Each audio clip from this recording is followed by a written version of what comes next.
Humanity has crossed the point of no return on AI, but we haven't arrived anywhere yet. Welcome to the Postliminal Show, honest conversations about living between the old world and whatever comes next. I'm Nick, co-founder and CTO at Whitney AI. My name is Kevin, and I'm the CEO and co-founder of Brile AI. All right. So last episode, we talked about kind of some of the risks of AI, specifically in the context of alignment, right? Because alignment is where we kind of calibrate maybe the raw capabilities of a model with maybe like the human intentions that you or I might have. Mm-hmm. But it isn't all doom and gloom. We talked a lot about P-doom last episode, and there's a lot of stuff that goes into that. But like, if it's so dangerous, why would like we be investing in AI like as a society to begin with, right? Exactly. And today specifically, we'll be discussing what it means for the world to be hyper-aligned. And I was going to ask you, Nick, what is hyper-alignment for you? Like, what does that mean? Yeah, like in the last episode, we talked about like the stakes and how difficult it is to do alignment. And the premise of this episode is like, let's just assume we got it all right. So essentially, we have super powerful models, like models that are the stuff of science fiction, but they're like benevolent models in the sense that they're like extremely well aligned with human intentions. Like I can ask it a question, it understands what I'm asking. Like instead of, I think last episode we gave the example of like, here's a question, and maybe there's like a numbered list of questions, or you can just answer the question, right? In terms of like what it could say, like it will just know I'm asking it a question, it wants an answer, and you kind of extrapolate that for like many different use cases. Mm-hmm. So it's hyper aligned. It's gotten that problem right. It's also super powerful, and therefore we can kind of reap the benefits of AI and all this investment. What do you think? No, totally. I kind of like that you talked about science fiction. I'm always looking for movies, and I think a lot of the movies that we're seeing nowadays are super depressing. Like, especially, we mentioned this last week, Black Mirror. I don't know about you, but every time I watch Black Mirror, I'm like, why do I work in AI? Why do I work in technology? But I would say Star Trek is kind of positive, or there's like some other like sci-fi movies out there that kind of talk about the positive upsides, like how much technology can bring us. And I'm fully in that camp, and I think you too, that technology can unlock so many things for us as humans. It can unlock so many specific things. That's what hyper-alignment means to me. It's like, okay, not only knows what I want to achieve, it will be helping me, accelerate me in many ways. It's a little bit more abstract of a definition, but it will help me in many ways beyond than what I imagine it to be. And initial signs that we have seen is Claude Code. Or not even Claude Code, I mean Claude, the model itself. I remember a year ago, people always talked about sycophancies, like what if a model starts optimizing for how you want it to sound? Like GPT might sound very, very friendly. What researchers at Anthropic did is they started optimizing it more for emotional intelligence. And I think that is a form of hyper alignment. For example, when you're saying, oh my God, I'm crying, I'm in trouble, and traditional models that are optimized for like making you feel heard, they will just keep going with your like, your mania or like whatever you're feeling, your depression. But I think recent models did a really, really good job where like, okay, hey, stop. Let's stop your train of thought. Why don't you go to a doctor? And I think that is actually one of the early signs of hyperalignment. It's like a model knows better than yourself, like what you need. There is a little bit of tension there, though, I suppose, in terms of like, let's say you ask for something, but it like, or you want something, but the model thinks that you like need something else, right? Like it is a thin line, definitely. Yeah. Like there are ethic lectures I went to at Stanford, for example, where we kind of talk about this like autonomy piece, where like maybe you ask for something that is like suboptimal, right? Like, does the model respect your autonomy, or is it confident in its knowledge and kind of like deliver you something else? Yeah. And like, that is not something that I have the answer to. I don't think that's something that Kevin has the answer to. I have the answer to everything. What's the answer, I'm just Kevin? kidding. No. Yeah, like this is something that I think the field will just have to figure out. But like the hyperaligned world just kind of assumes that we've answered all those questions. Exactly. It's like we know it's aligned with our best interests. Yeah. And there's like so many different like applications and areas where we can see that emanate essentially, right? Yeah, and then this is perhaps not fully realistic. I doubt we will answer the question perfectly, right? So it's a little bit of like, what will utopia look like? Yeah. But I think it's still somewhat useful to help illustrate like why AI is so exciting. Yeah. I feel like the bulk of the news, I mean, what the brain has a negative bias, right? Like, the reason why, say, news out there has a lot of negative stories is maybe that like sells or like it gets like more viewers or something like that. So I think it is quite useful actually as an exercise to kind of think about like all of the positive things that could happen with AI. Exactly. And I'm going to ask that to you is what are you excited about? Right? Like what is one area where you're like, I'm super excited for this, hyperaligned model, this super well-aligned model. What is that? So one example is I think that the media focuses a lot on what AI will take away, right? So maybe like capabilities and jobs and things like that. But it's also useful to focus on like what it will give you, right? So like as an individual person, let's say that like doesn't have expertise in many things, right? Like I am not a lawyer, I'm not like a doctor, I'm not like a healthcare professional, right? It kind of levels the playing field a little bit because it's like I have like a team of experts kind of in my pocket. That makes sense, yeah. And by the way, I should preface this, like with current models, you should definitely not use it for pure legal advice or pure medical advice or anything like that, right? But although Nicholas is definitely advocating for that right now. Definitely not. I feel like that would get us in trouble. But in the future, in the hyperaligned world, like maybe there will be a little bit more degree of trust in which you can place in these things. And so like a concrete example of like a present day example where you start to see signs of this kind of happening is there was some article that made the rounds, I want to say in maybe October of last year, about this guy, his family had some sort of like medical event and he went to the hospital in the US and they returned him a bill that was like over $100,000, right? Like what do you do in that scenario, right? Like you probably, the average person in the US probably cannot pay like a $200,000 medical bill just like that. Right. So what he did is he asked Claude, he asked ChatGPT and said like, here's my bill, like help me understand this better. And then the AIs were actually able to identify different issues in the bill, right? They flagged it. And then he was doing his due diligence as one should in the current day and age and kind of cross-checking that with maybe like legislation or rules for like Medicaid or Medicare or whatever like the insurance or the relevant regulation was, and like got confidence that what the AI was saying was actually reasonable, and that helped him like formulate some dispute letter, which like he sent off to whoever dispute letters are sent to, and got the bill like decreased to something like $30,000, which is still not good. But maybe U.S. healthcare is like a different topic, which is outside of scope for this. That is podcast. For next week. I'm just kidding. Yeah, no, but the fact that he can get like that 6-fold reduction on cost just using like an AI chatbot today, I think is quite exciting, right? Yeah. Because a lot of like US capitalism, I think, is built on like information asymmetry, right? Or maybe like complexity as a moat. Like, I as a consumer would probably have difficulty wading through hundreds of pages of bureaucracy and like documentation and rules and whatnot in order to figure out like, oh, this is actually the best thing for me to do right now.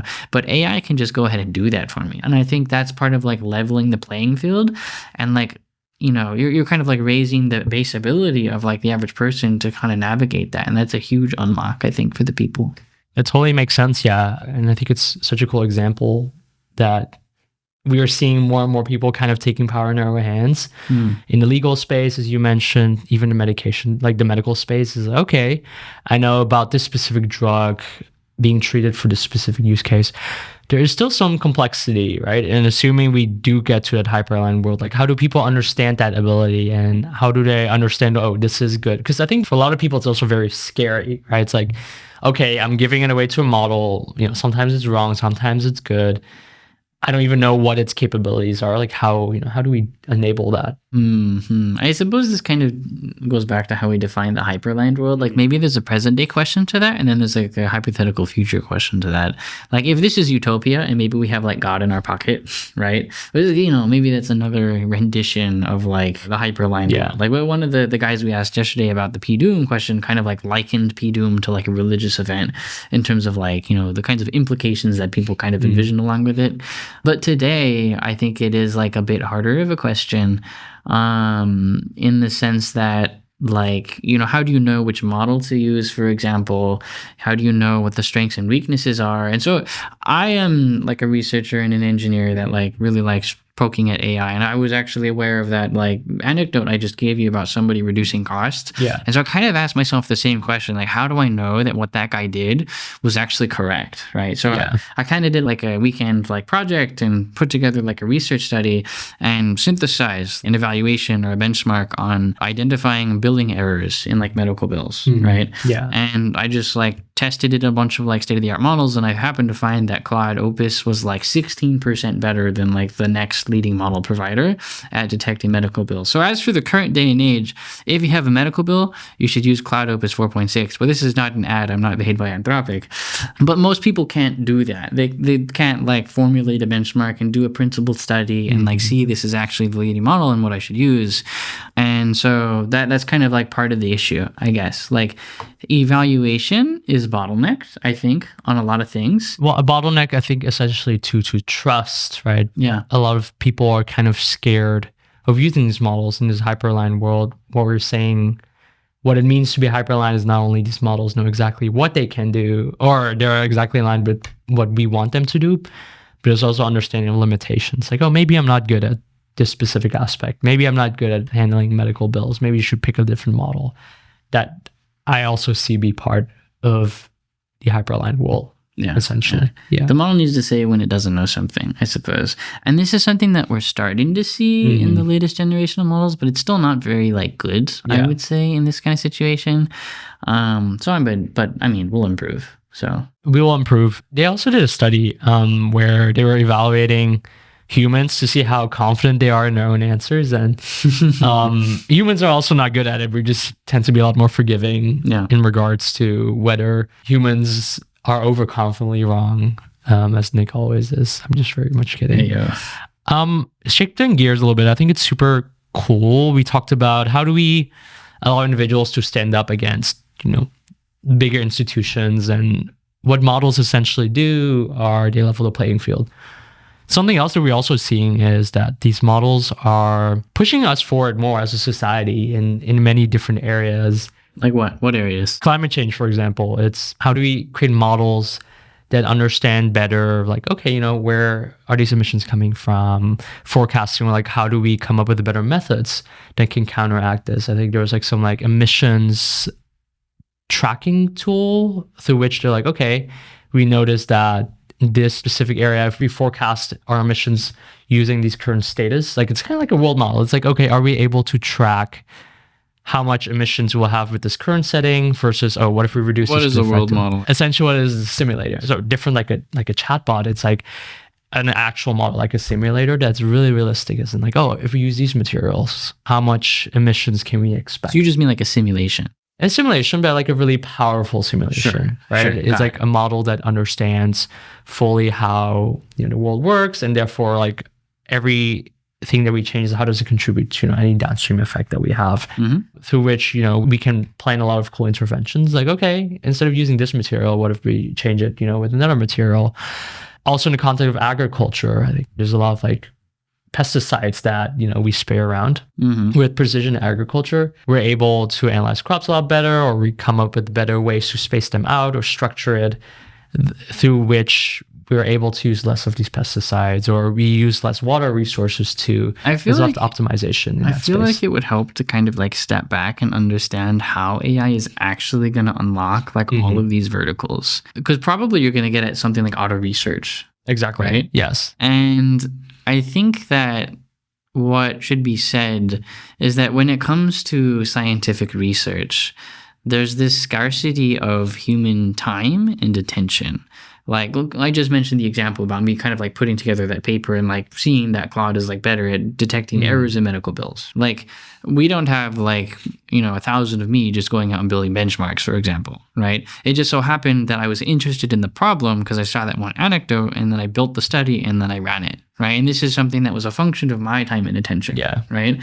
And there is a finite amount of that kind of across society, right? Like both in terms of like the people that are funded, right? Because I mean, research takes money, and the government and universities and private institutions can only fund so much, and there's only so many of us that can actually execute such studies, right? So the thing about AI is it removes that bottleneck of human time and attention. Does it remove the bottleneck, or what do you think precisely happens with auto research? In an ideal auto research, you kind of can just like set it at a problem or a space or something like that, and just like kind of solves it, right? And maybe, you know, in the hyperaligned world, you have like systems that propose problems as well as part of the loop. So I can actually see a world, maybe definitely not the current world, but I can see a world where even problem like ideation and discovery is kind of like abstracted away. But maybe like in the shorter term, it's kind of like human led. Like maybe we propose the issues and the AI is kind of like try to experiment at it and iterate at it and then unlock better solutions. In my eyes, research kind of composed of two different steps, essentially. One of this, the ideation step, or as you mentioned, you come to the table with a problem that needs to be solved. You have some specific context as what needs to be solved. And the second part is finding that solution. As you mentioned, it's super expensive. Previously, it would be governments, grants, companies kind of funding that research a lot. And as you mentioned, it's a bottleneck. Research takes time. It's a lot of times it's figuring out things that don't work. And as you mentioned, auto research allows us to speed up that process, right? Because it has a much better understanding of the world. Therefore, it's able to come up with better experimentation. I was talking about that with one of the PhD students at Berkeley. She works on multi-agent RL and how she has seen it change doing research in this, you know, hyper-aligned world, or, you know, moving towards a hyper-aligned world, is that previously as researchers spent a lot of time running the actual experiments. And now what happens is a lot of emphasis and weight comes on this ideation phase. Like, what ideas should I come up with? Like, how do I solve this problem? Like, a lot more higher step. And she and I both discussed is we saw that humans actually take a lot more time thinking about this. There's like some kind of paralysis.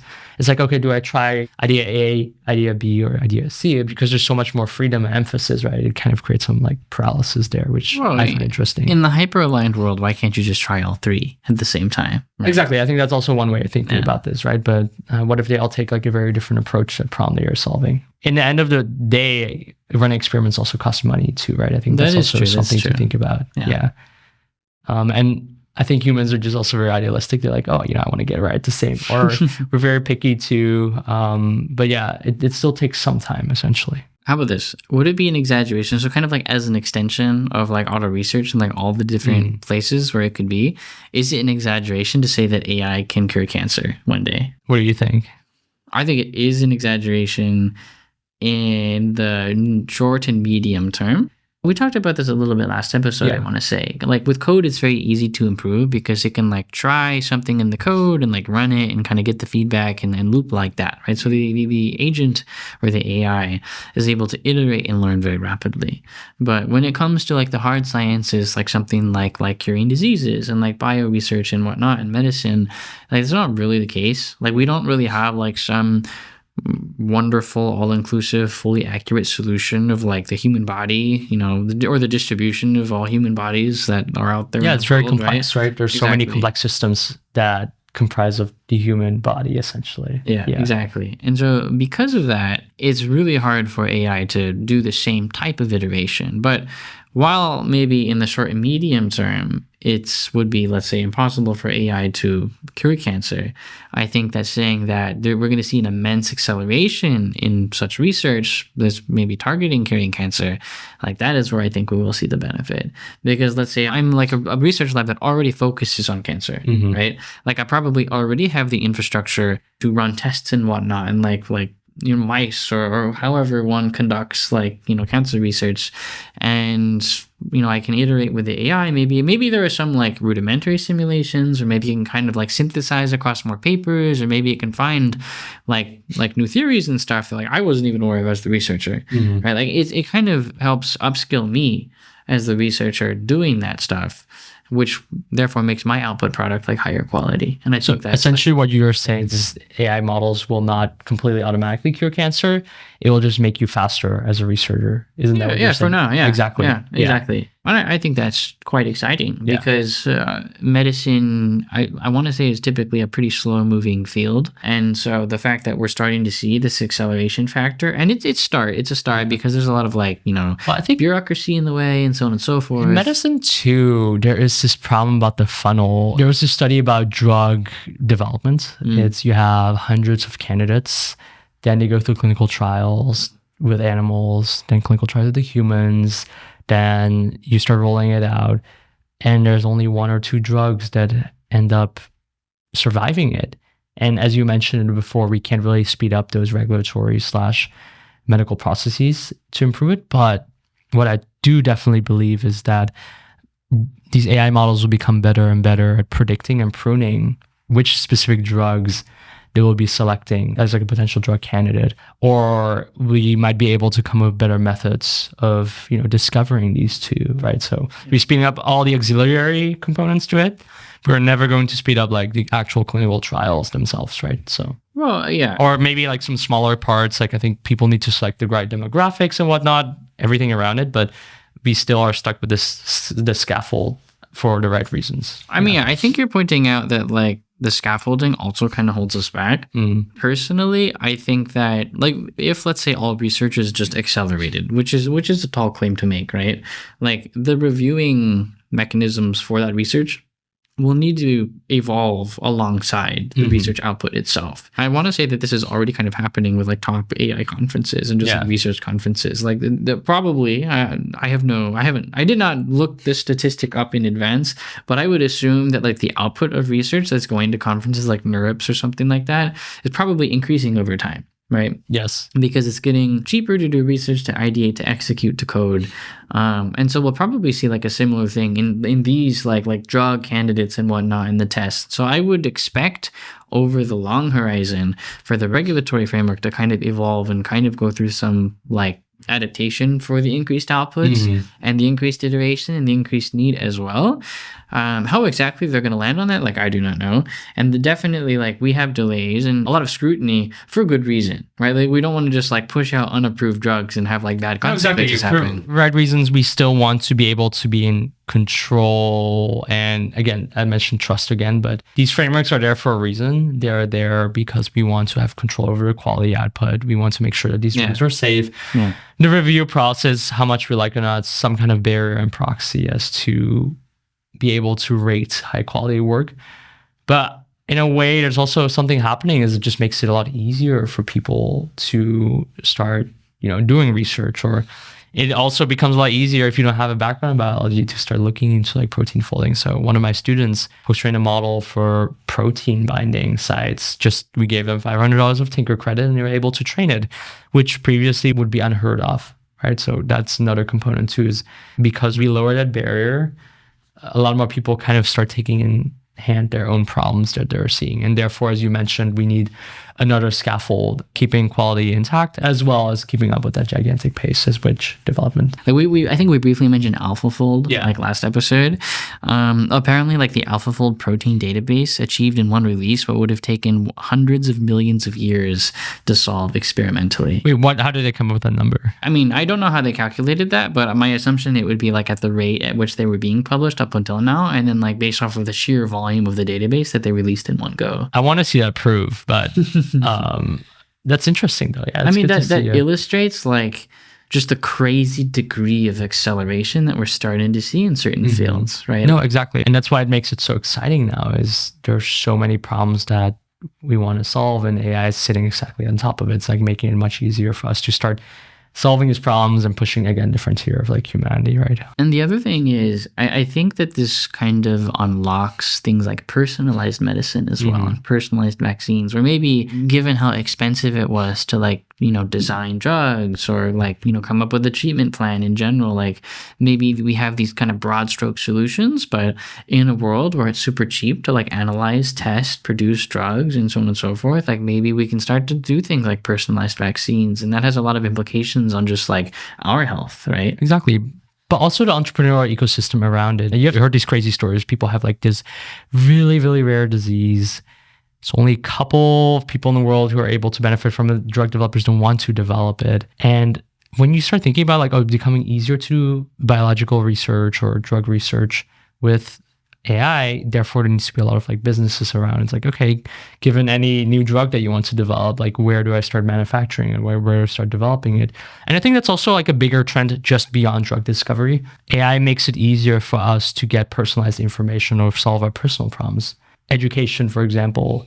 I was talking to a couple of professors at Berkeley, and we were asking like, hey, how do you view education is changing? They're like, a couple of years ago, it'd be like, oh, AI is not a threat. But now they're like, okay, we need to really start defining about what it means to give like a college degree education, because AI has made it so easy to receive information, for it to teach people specific things, or in general too, we're talking about like governance, for example, like translation. It has made it immensely more easy for people to understand each other when they're like living in like different parts of the world and speaking very different languages. And so I guess personalization is like a really different way of thinking about this. It's making things easier, and therefore people are able to use this really powerful tool and take a very personalized stab at solving these problems, which in a way is also hyperalignment. It's like, how do I solve these problems in a very complex way, in a very specific way, right? Yeah, I mean, education is, I think, something that we're both pretty excited on, right? Because we both have a background in education. We first met on We both went to school. We both went to Berkeley, and we met on the course staff when we were TAing like the same class. CS61B. L. Which is like the summer lab version.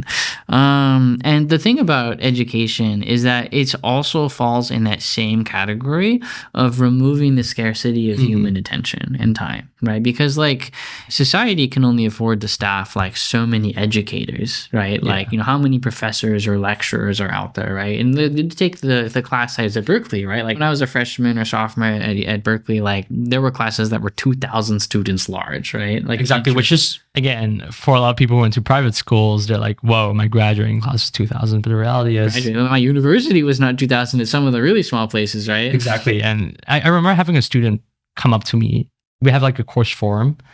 And they were saying, why did you guys add a bot to the forum? I want to have personalized responses. I want to have human resources to reply to the forum. And the student came up to me and they were like, hey, this doesn't makes sense. Like, I'm paying for college education. At the same time, what I told them is that AI enables us to do is that we can reset our resources to more personalized, education is okay.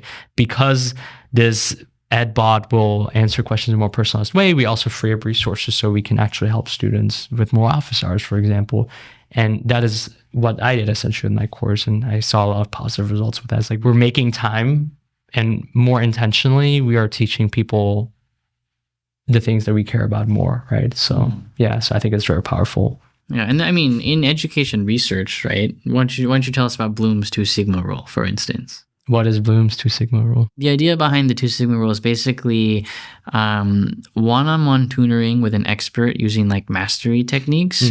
If you take the average student and put them through that, they'll see 2 standard deviations of improvement versus just like regular classroom learning. Yeah. Right. So I basically, like, the idea is that pair someone up with like an expert tutor and they do really well. But like we don't, as a society, have the resources to pair an expert tutor with every single student in every single subject, and therefore we don't, and we do classroom learning because of resourcing constraints at large, right?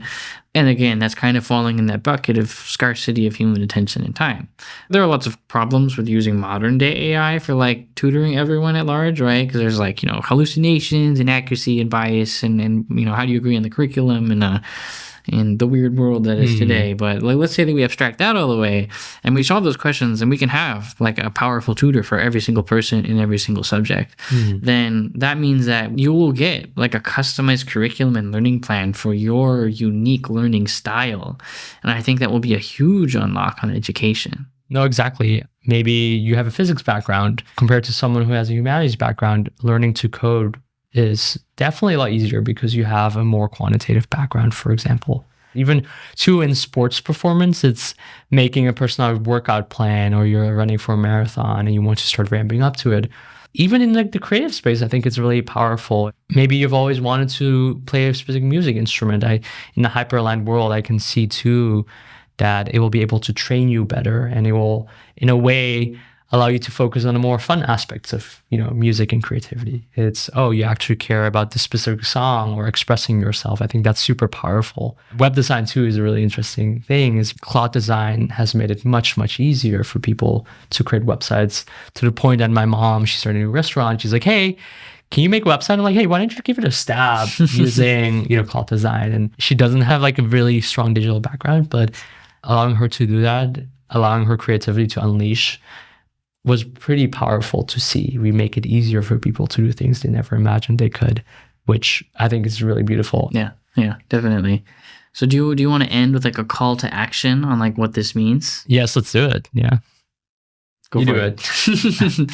Yeah, I mean, I think that we're in South Park Commons, I guess. And we learned last episode that everyone here is rather optimistic about the future of AI with all the very low P-dooms. And I think that kind of sharing in that optimism, sharing in that vision, and kind of looking at the things that we've talked about today of where AI is already concretely going and examples of where it has concretely made impact, right? Like with the billion. And it's just the beginning, right? We have seen a lot of positive impact thus far, and I think we're just getting started. And I think there's been most venture money flowing around ever, and there's a lot of people starting ventures, and that is precisely the amazing opportunity now, is that you can start building, a company is becoming much easier. You can start solving these problems. It's leveling the playing field. There is something unique happening here right now. Yeah. And so I'd say the call to action is like take advantage of the time and the resources and like the technology that's coming out there and like work on what you're passionate about, because like there's no better time than now. Exactly. And not even passionate, but also think about how can you have the most impact for your society, your community, the problems that you care about. It's precisely now the time to start working on that, right? So that's what we want to end up with, is start building, start playing, start tinkering, build whatever you are interested in. Yeah. Yep.